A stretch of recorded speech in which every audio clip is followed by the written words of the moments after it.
So the resignation of Tommy Williams, our senator for this area, has piqued a lot of people's interest. And so we're going to hear, I hope, a lot from the candidates who are running for that. Tonight, 2 of them are here. For you guys, and really, is there anyone else who wants to speak? Because I'll divide the rest of the time between the 2 people who are here. All right, then we'll just go with that.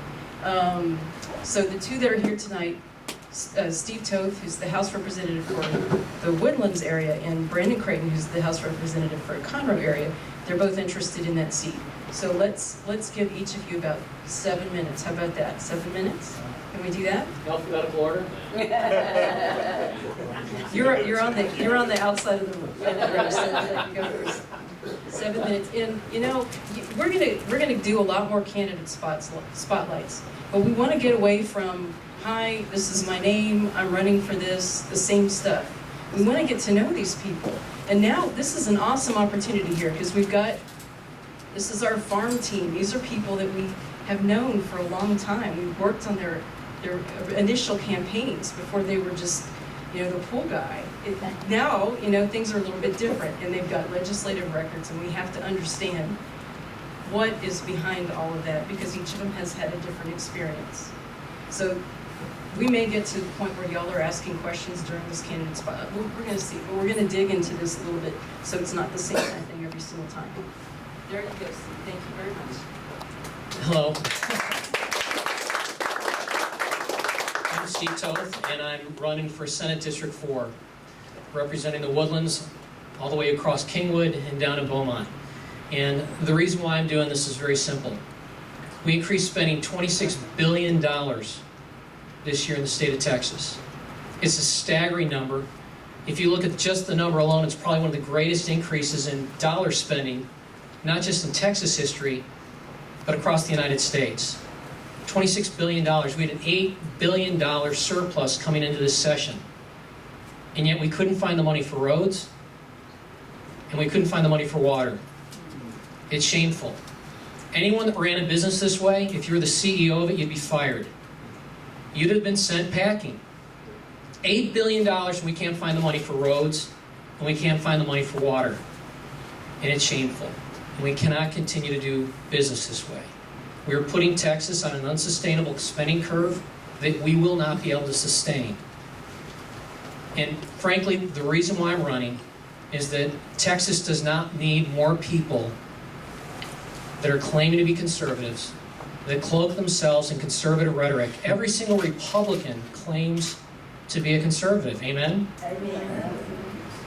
And yet, Texas has the second most debt, not at the state level, but at the county level, of any state in the nation, according to Susan Combs, our Comptroller. That's not what I say, that's what our Comptroller says. And Glenn's going to continue to give us the straight dope when he's in there. We need people that are going to speak the truth and have a positive vision for where we're going, and we're going to draw a line in the sand. And I think that's why we're all enamored with what Ted Cruz is doing, because he's no longer holding up his finger, wetting it to see which way the political winds are going, to see whether he is or isn't going to do the right thing. We need people that are no longer cloaking themselves in rhetoric, but that are activists. Tim Lambert from the Texas Homeschool Coalition came out recently and gave me his endorsement. This is the biggest homeschool area in central part of Texas. And Tim said, "Steve, we're getting behind you because you're an advocate. You're not just a conservative, and you don't just wear it on your sleeves. You'll do it." And that's why I'm doing this. As far as the federal level, do you want me to talk about federal stuff? Yes. Okay, and I'll be brief, and I'll yield the rest to my friend Brandon. Is that the Republican Party, I think, is in a dangerous place. It was the Whig Party that went away because they weren't relevant anymore. And more the Republican Party is becoming less and less relevant at the national level and here in Texas as well. If we're afraid of Texas turning blue, we should be. Because we don't know what we stand for as a party anymore. Because we're not willing to stand our ground for anything anymore. The rhetoric, the pressure, I should say, from party leadership is one of, hey, we've got to think first and think about the political consequences When Ronald Reagan came, the reason we fell in love with him was because he was willing to do the right thing no matter what the cost was. We've got to get back to that. We've got to elect people that are willing to do the same thing. I'm Steve Toth, and I hope you'll support me for Senate District 4. Appreciate you guys.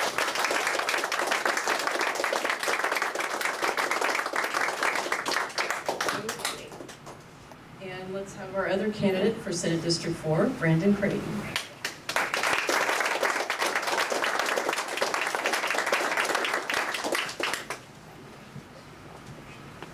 How's everybody? Good, good. It's good to be with you. It was mentioned earlier that, and the point was made, that Democrats won't compromise on their liberal agenda in Austin when they consistently are backed in a corner, and we've seen that time and time again. But this last session, they were backed in a corner that resulted to mob rule during the effort in the Senate on House Bill 2. And I just want to commend Glenn Hegar for standing his ground. As Steve said, we have to stand our ground. That was one of the most unbelievable experiences that I've ever had in the Texas State Capitol, and I worked my way through college in that building in a job there as a policy aide, and watching the process evolve over time, and seeing what Glenn did in that situation was testament to what we need from political figures to not just print their beliefs on a brochure or a pamphlet, but to deliver and promises made to end up being promises kept, right? Yeah. And we're seeing more and more of that illustrated and demanded by the people, by you, and more candidates that we're sending into office. We're seeing some results, as we've talked about Ted Cruz's results and his efforts here lately. When I first ran for office in 2002, I lost. And, you know, for a political figure, it's very different to lose a race than it is to win your first race. You have a completely different perspective, and it also shows a lot of a backbone to come back for more, because it's ultimately what? Rejection, right? I started out in the polls at 6%. I ran against an incumbent that I felt like was not representing the pulse of Montgomery County. My wife and I, expecting our first child, knocked on 15,000 doors, and we went from about 6% in the polls to about 45% in the polls, and we lost by 400 votes out of 20,000 cast. It wasn't our time, but we were offering ourselves for public service, and we were offering ourselves to make a difference and to step out there in what is a very, very difficult arena to offer yourself for your time, your family, and everything that's involved. In 2006, I ran again in a crowded field with 4 in the race. I won the race without a runoff, and at that time, the voters said yes and sent me to Austin to go to work. So from 2007 to now, I have served in the Texas House of Representatives. I carried the Texas Sovereignty Resolution, the 10th Amendment resolution for Texas, in 2009, when very few people were talking about the Tea Party and the 10th Amendment cause. It was a 76-74 breakdown in the legislature. We had a few Republicans voting with the Democrats, so we really didn't even have a majority. It was a tough time to be a conservative. And from that period of time, through several sessions to now, even in 09 and 11, when we saw some of the largest budget cuts since World War II, and percentage-wise in state history, we had a great opportunity to show that Republicans not just deserve the keys to the bus, but that we can lead and we can govern. But if we sit idle or we run the bus off the cliff, what happens? We've lost all the confidence that was afforded to us. And I think in many respects, as we see a Speaker of the House elected with Democratic support and a few Republicans, and then ultimately most of the bills in the House are passed by what can the Democrats stomach or approve of, and then you add 21 Republicans, and that gives you 76, or a simple majority, disenfranchising almost all of the rest of the Republican caucus. We have a problem in Texas, and we're squandering an opportunity. We have some things to be proud of. We have some great accomplishments, Last session, the session before this passed, we had one of the most conservative legislative outcomes of any legislature in America. And, that's wonderful. We are taking advantage of opportunities, and we got a baseline zero budget starting over again in what we all know as the Great Recession, where we had opportunities to keep that new benchmark and have things on track from a fiscal perspective that would have kept Texas very, very strong for the future. As was mentioned, we had a lot of revenue coming in this last session. We had a great opportunity to not spend the money that was coming into our coffers and protect the rainy day fund. But that being said, our budget ultimately ended up spending most of the money that the Comptroller certified. And now we find ourselves in a situation of looking at the rainy day fund for water and for mobility solutions. Texas Senate District 4 is very important. I came before each of you a few weeks ago in the infancy of a statewide effort that I was looking at. I appreciate all of you being so gracious and offering your kind words of support and encouragement. We never could have known that Tommy Williams would be exiting or resigning from his seat early.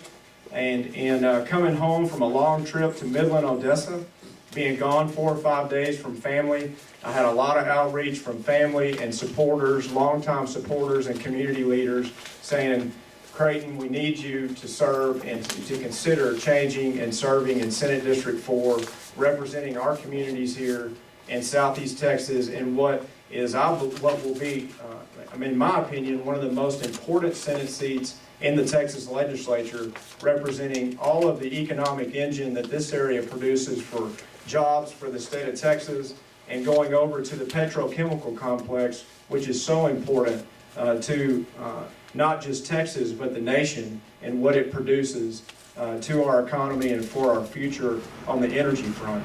So I appreciate being able to talk to each and every one of you.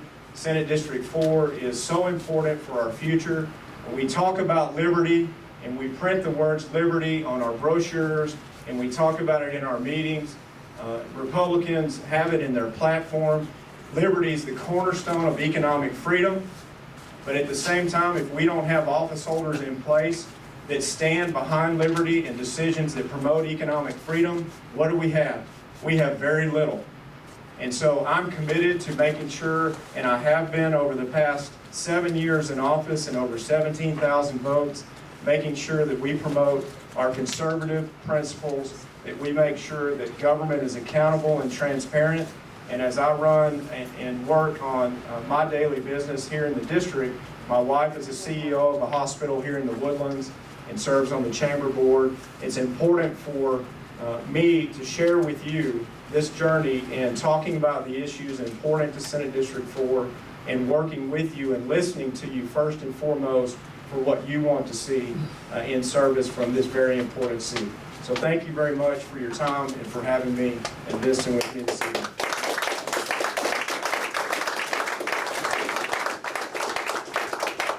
Since you two are here tonight, I thought I would just read something I saw in the paper and ask you if you'd care to comment on it. It says, Tommy Williams discusses water amendments at Montgomery County Republican Women Luncheon. And this is the quote. Williams also warned those in attendance about representatives he believes co-opted the Tea Party base and utilized only obstructionism as a means of governance in the state. He hopes other representatives understand that Texas Republicans have set an example for the rest of the country that conservative principles can work. There are some people that want to burn the house down, Williams said. They don't want to govern at all. Williams also hopes his fellow lawmakers will peel back some of the infighting going on in the state. We've got to learn the difference between a huddle and a firing squad. Your comments? This is not a debate for here only. Obviously, this is what's happening nationally. What do? Do you just go along because you want to be a nice person? How do you push principles in a way and still govern? Too much of the Republican Party is willing to cut their nose off right now to spite their face. As Brandon talked about earlier, a few years ago we had a 76-74 majority, 2 seats, and then a cataclysmic shift occurred in Texas. It's called the Tea Party. As our ranks swelled with disenfranchised voters for the first time in years had come back to the voting booth and voted. And we entrusted them that they were going to act responsibly, that they were going to vote like Republicans. But all too often, something happens when we get to Austin or Washington, and they start voting like, I'm not quite sure what you can compare it to. But here's the reality. When Ted Cruz came here a couple weeks ago, or a couple months ago now it was, we went to the Lone Star Convention Center, and there were 800 people there. All of them Republicans, very few of them Tea Party, and the guy got a standing O like you can't believe. And a couple weeks ago, we went to the Republican women's deal in San Antonio. It was a 7-minute long standing ovation. The Tea Party may have been 18% maybe of the Republican base. The problem the Republican Party has today is that probably 50+% of the people in the party now consider themselves grassroots conservative a la Ted Cruz. And if we continue to cut our nose off to spite our face the way, and I'm going to say this, the way Senator Williams did the other day when he said that, forming a circular firing squad, we will turn this state blue so fast it will make your head spin. That is dangerous rhetoric. It does not bring us together. It only divides us. And it's not useful. It's going to destroy Texas. I can tell you that at the Friendship Center, after he gave that talk, there were a number of really angry voters who showed up. That kind of rhetoric is common among a lot of Republicans, and it upsets voters. So what can principled conservatives do about this? Can you make a comment about that?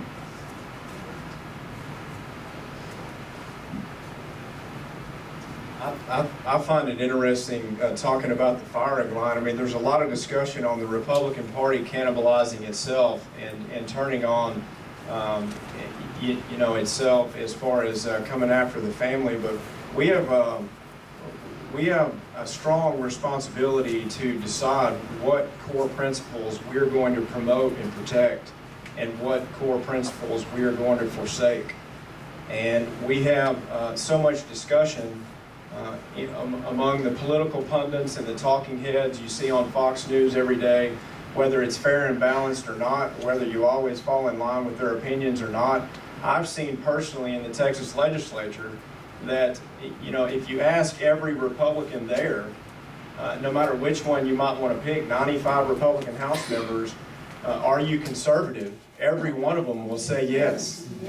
If you ask them, what do you think about the guy just to the, or the woman just to the right of you in their voting trends, almost every one of them will say, well, they're crazy. It doesn't matter which one you ask. It doesn't matter. It's very easy to me, and it always has been in 7 years, to make the right decision on a vote. And you come in with core principles that you promised that you would stand behind, and it never was very difficult for me to decide exactly which direction or which decision to make. There's a lot of complex material, complex finance solutions, a lot of nuances and detail that you have to make your way through. But overall, it's not very hard to keep your bearings with or without a compass. You just close your eyes and do the right thing, and a lot of it's third grade rules of the playground that never really changes, So I think that rhetoric is dangerous, and I would hope that we would talk with civility in a way that certainly promotes our values and our principles, and regardless of even party references, where we need and where we must go as a country, as a state, and as local communities and people that are driving all the outcomes. Because you can talk about the process all day, but it's driven by people. And the people rising up as a sleeping giant and making these different outcomes, not just in Texas, but across this country, will be ultimately the end-all, be-all decision makers for where we are headed as a country. We have 100 million taxpayers paying for 68 million entitlement recipients. And the last outcome of the presidential election was handouts over hard work. That's not going to be what we tolerate going forward.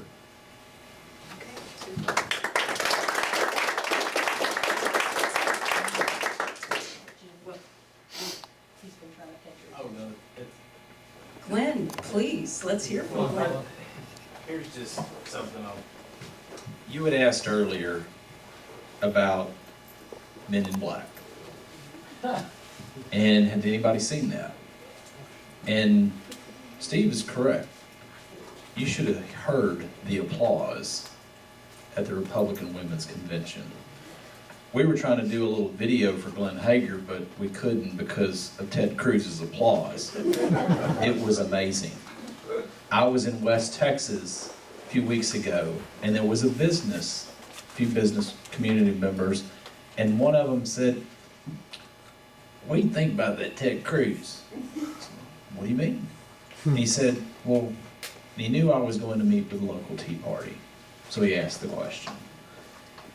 And then the question was, he switched real quick and he said, "Yeah, them Tea Party folks, I bet they're still waiting in the room for Cruz." And I said, "Well, would you like me to answer that?"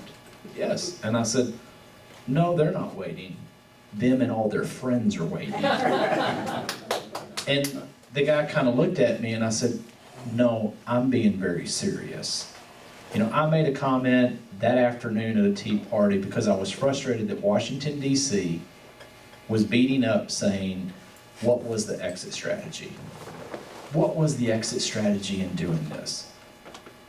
Does there always have to be an exit strategy? The men in the Alamo, they didn't have an exit strategy. Look what we have. Men in Black, what do you need to do? You ask that question. You need to get out and see people. How many people in this room pay taxes? I know the hands. Rhetorical question. How many people in this room have been married? Rhetorical question. How many people in this room have families, have children, have grandchildren? How many people care about the country they live in? How many people care about the state that they live in, the community that they live in? It's all rhetorical questions. The fact is what does Men in Black have to do with it? You're not from a foreign planet. You don't open the head and there's a little guy with the joysticks in there. You're not some alien people. You're God-fearing, country-loving men and women. It's simple. So the businessmen that asked me, are they still waiting? They're waiting and more. And the fact is, what do? You get out, you said, are you going to stay? Yes, I'm going to stay. I'm not afraid to come talk to the Tea Party. Now, are there men and women in the legislature that are? Yeah. They think that God-fearing, country-loving men and women are from some other planet. Well, last time I checked, who creates the businesses? Who are the ones that do the jobs, that pay for those entitlements? That are taking us a hand down instead of a hand up. Ask the question. So what you do is you get out to the polls, you see people, you actually get engaged. You do actually go to the Capitol and meet with people. And that's when you start getting respect, which you're doing now. But I think you have to do more. You're not the men and women that came from another planet, the Men in Black. You're average Texans. And that's needs to be driving the train.